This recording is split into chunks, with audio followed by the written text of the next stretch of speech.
belakangan ini kan karena aku kan salah satu murid yang dimentorin sama Bang Jo, jadi kan aku tahu nih Bang Jo nih khotbahnya udah 4 minggu tentang perubahan pikiran.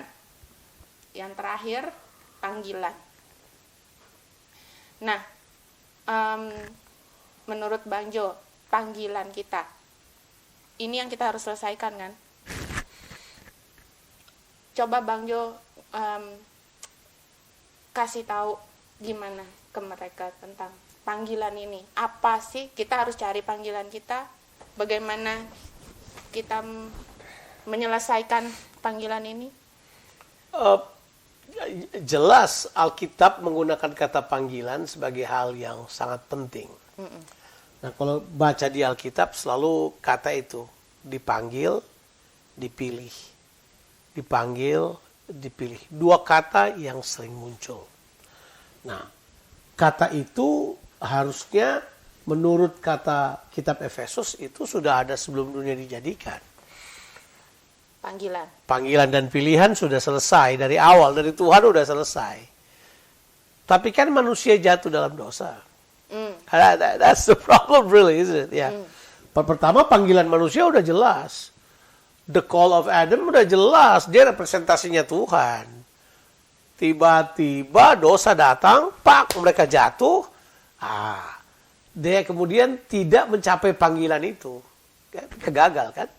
Nah, Yesus datang, dia mengembalikan kita pada posisi kita yang di awal. Di mana di situ kemudian kita kembali melaksanakan panggilan-panggilan Tuhan dalam kehidupan kita. Makanya saya selalu bilang, panggilan itu, entah itu pribadi, keluarga, komunal, itu berhubungan dengan tujuan Allah dalam diri kita. Ya kan? Jadi panggilan itu berhubungan dengan tujuan. Ambil panggilan saudara, untuk apa kamu hidup ya? Untuk apa kamu ada? Jadi memang panggilan itu berurusan dengan mengapa?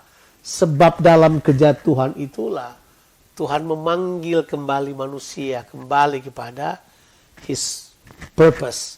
Kalau kita punya bahasa, eternal purpose of God. Itu yang merupakan, yang kita selalu bilang, original intentions of God for creating man. Itu kemudian dia mau kita tangkap itu. Nah, panggilan selalu saya bilang berhubungan dengan tujuan. Tetapi panggilan juga selalu berhubungan dengan generasi, situasional yang ada pada mereka. Misalnya, saya terpanggil untuk kelompok umur sekian. Saya terpanggil pada orang-orang yang punya masalah ini. Zaman dahulu masalah narkoba nggak sebanyak sekarang. Nah, sekarang lebih orang bisa lihat ke arah situ. Oh, saya terpanggil untuk melihat masalah keluarga misalnya. Zaman dahulu di bangsa kita keluarga nggak terlalu bermasalah. Keluarga oke-oke aja. Mau dia Christian or non-Christian, keluarga kayaknya punya standar moral yang asik. Tiba-tiba globalisasi datang. Tiba-tiba keluarga menjadi sasaran tembak. Kemudian kita mulai masuk pada panggilan itu. Tapi Tuhan sedang reveal buat kita. Perlahan-lahan dalam setiap generasi, Tuhan memanggil orang-orang untuk masuk untuk menemukan kehendaknya pada generasi itu. Makanya kita bilang Daud melakukan kehendak Allah pada zamannya, baru dia mati. Jadi memang panggilan itu berurusan dengan tujuan Allah pada kita di generasi kita. Itu jelas. Jadi ya itu juga akan ditentukan oleh bagaimana Tuhan membentuk kita. Sebab nanti pembentukan kita, Tuhan pada kita itu caters the purpose of God in our calling kan. Dia panggil kita. Jadi, nah makanya Roma 8 ayat 28, 29 dan 30 bilang begini. Kita tahu sekarang bahwa Allah turut bekerja bersama di dalam segala sesuatu untuk mendatangkan kebaikan bagi orang-orang yang Percaya. Ya, yang terpanggil sesuai. Ayat yang 29 bilang sebab. Nah, itu jelas. Sebab apa? Sebab apa dia bilang itu? Coba lihat. Ayat 29. Kata kuncinya di ayat 29, Roma 8 ayat 29 justru. Coba baca. Roma 8 ayat 29. Kita cuma tahu 28 sih. Sebab semua orang yang dipilihnya semua orang yang dipilih. Nah, makanya Itu yang saya bilang, pilihan udah terjadi dari semula. Semula ini maksudnya di sini semula dari dunia belum jadi. Waktu Tuhan jadikan manusia. Oh wow, oke. Loh iya dong. Pilihan sudah terjadi dari semula. Sudah. Di dalam Adam sudah terpilih. Waktu dia jadikan Adam, manusia sudah terpilih dari awal. Oh, wow. Itu yang dia bilang. Nah makanya, kita tidak berjuang untuk dipilih. Kita sudah terpilih. Yang kita perlu kerjakan sekarang adalah berespon pada panggilan Allah. Karena kita jatuh dalam dosa. Kan begitu. Nah, coba baca. Okay. Mereka juga ditentukannya dari semula untuk menjadi serupa dengan gambaran anak. Serupaan berarti terus? Supaya ia, anaknya itu, menjadi yang sulung di antara banyak saudara. Siap. Coba ayat 30 bilang apa? Dan mereka yang ditentukannya dari semula, mereka juga dipanggil. Dipanggil. Jadi gini, ini ceritanya ini. Ini kan jadi perdebatan teologi. Makanya saya bilang, misalnya, adakah orang dipilih untuk dibinasakan? Jawabannya enggak ada. Enggak ada. Oke. Enggak ada. Saya yakin tidak ada. Karena Tuhan tidak memilih Adam untuk dibinasakan. Oke. Loh, dia dijadikan, dipilih dalam waktu dijadikan. Dia dipilih. Jadi proses kejadiannya Adam udah dipilih. Makanya dibilang kita semua dipilih sebelum dia dijadikan. Makanya saya bilang, pilihan Tuhan buat kita, atau pilihan karena tujuan Tuhan buat kita adalah supaya kita menjadi serupa dengan Kristus. Kebinasaan itu adalah pilihan kita sendiri untuk pergi ke kebinasaan. Sebab Tuhan tidak pilih ada satu manusia untuk binasa. Tidak ada. Tuhan tidak pilih itu. Karena di ayat yang lain juga Tuhan bilang, aku mau supaya semua orang diselamatkan. Ya jelas, tidak ada orang yang dipilih untuk binasa. Ya, terus kemudian ada yang mengambil 2-3 ayat di Alkitab, itu sudah ditetapkan. Ya kita mesti mengerti itu antara dan sesi. Tapi maksud saya ada panjang lagi. Ya, the point ini yang saya mau bilang, bahwa pilihan itu menentukan sekali. Kita harus hidup sebagai orang pilihan Allah. Nah, orang yang dipilih oleh Allah itu kan berarti orang yang memilih Allah. Waktu Tuhan memanggil kita, kita pilih Tuhan. Kita pilih panggilannya Tuhan. Karena kita pilih panggilannya Tuhan, dan Alkitab bilang, proses berlangsung. Siapa yang dipanggilnya, mereka itu dibenarkannya. Siapa yang dibenarkannya, mereka juga dimuliakannya. Kan ayat 29 bilang gitu, ayat 30. Ya? Ya.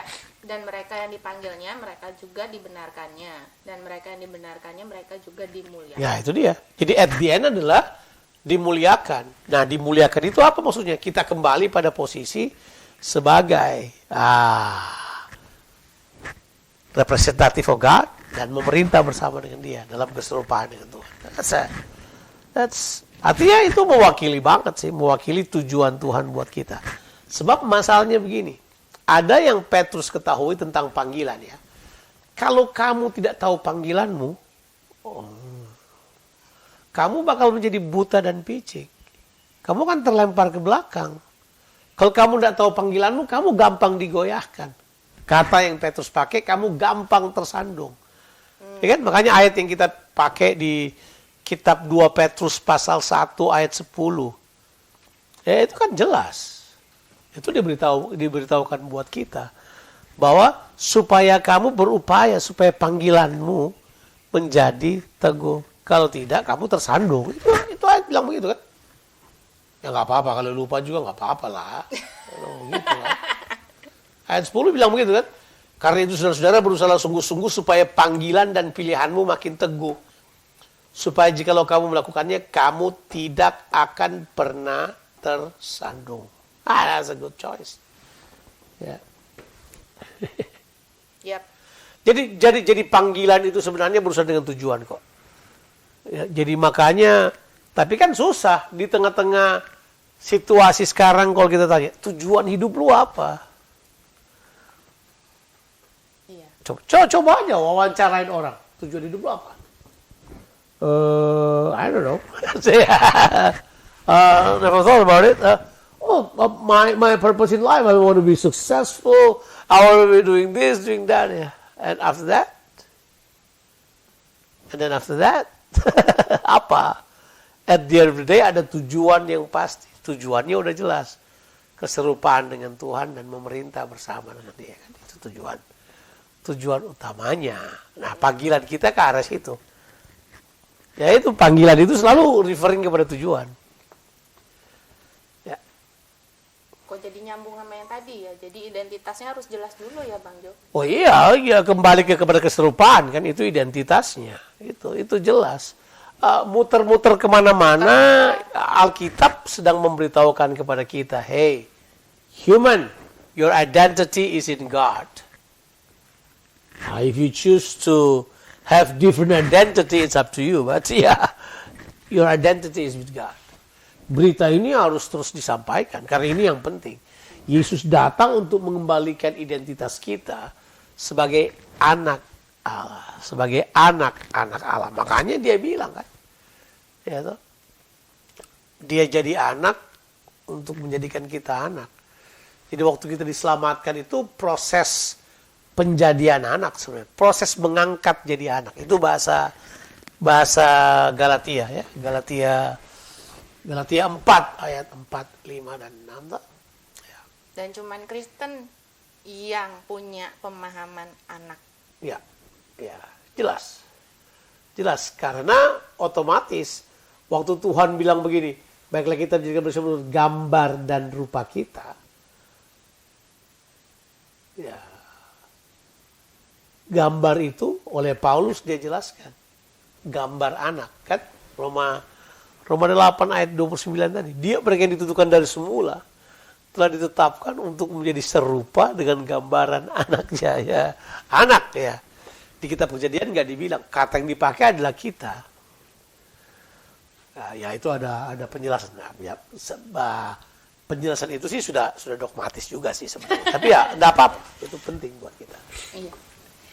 Karena kan ya tadi yang kayak tadi Bang Jo bilang, nanti kan bakal banyak yang mengaku Mesias di mana-mana kan. Jadi we need to know who is the real one dan ya kan. Ya.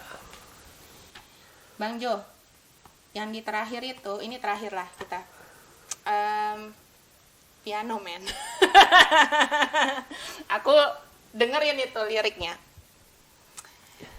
Bang Jo nanyanya apa sih? Calling atau purpose sih? Apa yang bisa kita temukan? Karena ada orang, dia melakukan apa yang bukan jadi keinginannya, kerinduannya. Ya. Iya.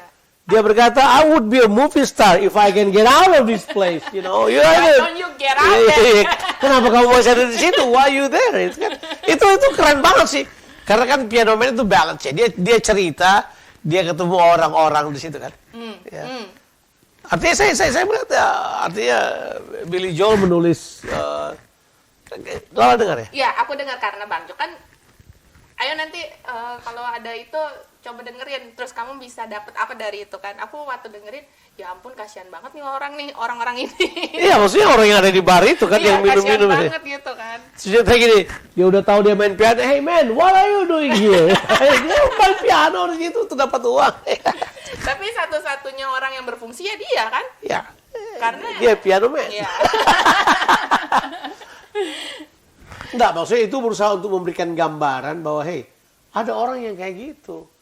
Seumur hidupnya gitu. Aduh, gua rasa ada yang halangin gua di sini nih.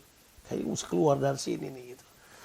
Ya, ya, tapi they don't do anything. They don't do anything. Tapi sama orang taking it as a, kayaknya gue sama istri gue udah gak cocok, gue mesti keluar dari sini nih. Bisa juga. They take that as a part of a bentuk pelarian dan sublimasi negatif dari apa yang mereka rasa penting buat mereka. Saya kira. Ya. Tapi memang benar kita sedang berhadapan dengan satu generasi yang berbeda. Itu jelas. Kalau memang betul istilah yang dipakai itu adalah bangkitnya satu varietas baru atau satu model manusia yang baru, yaitu Homo ingenium, itu tuh Plato Impius itu menunjukkan bahwa hey, orang-orang sekarang memang cerdasnya luar biasa. The way they process information dan lain sebagainya cerdas pintar, tapi akhlak mereka yang bobrok. Itu mungkin yang ditulis di Kejadian pasal 6 yang beritahukan buat kita. Mereka adalah orang-orang hebat, dan ternama. Wow. Nah, that's something. Kalau ternama kan menunjukkan prestasi dan prestise mereka. Itu saya yakin it's telling something buat kita. Ya. Siap. Jadi whatever happen, don't confuse kayak tadi Bang Jo bilang, panic is one of the yang mereka mau ciptakan. Ya. Ya kan, karena mereka menyembah dewa yang lain. So get rooted di dalam apa yang Tuhan sudah katakan buat Pengenalan kita, akan pribadinya. akan Tuhan. Dan by the way, itu pengenalan kan Tuhan bilang itu hidup yang kekal, ya. Hidup yang kekal adalah mengenal Bapa, mengenal Allah yang mengutus, Allah yang benar, dan Dia yang diutus. Ya. Bang Jo ada 1-2 patah kata atau apa? Ya maksudnya dari semuanya. Sudah banyak patah kata yang disampaikan. Jadi saya kira, no, it's a good time talking the real thing. You know, kita tidak perlu panik, tidak perlu bimbang. Kepanikan adalah yang kita hadapi kita nggak tahu. Tapi disitulah kehebatan iman, ya. Iman mendorong kita untuk begini. Kita memang nggak tahu, tapi kita punya kepercayaan loh, bahwa sekalipun kita nggak tahu, Tuhan akan bawa kita lewati itu semuanya. Itu yang luar biasa.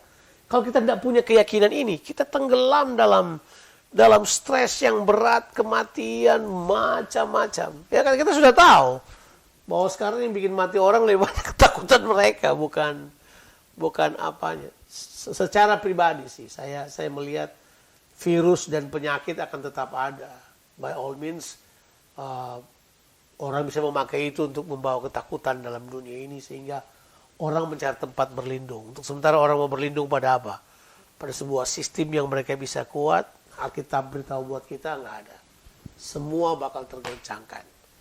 Yang tidak tergoncangkan adalah kerajaan Allah, pemerintahan Allah. Jadi kita menerima kerajaan itu, ya bersyukur, beribadah dengan benar. Seperti yang Tuhan kehendaki. Siap. Ya, jadi melakukan aja ya Siap. Panggilanmu itu. Ya, Asik. betul. Asik.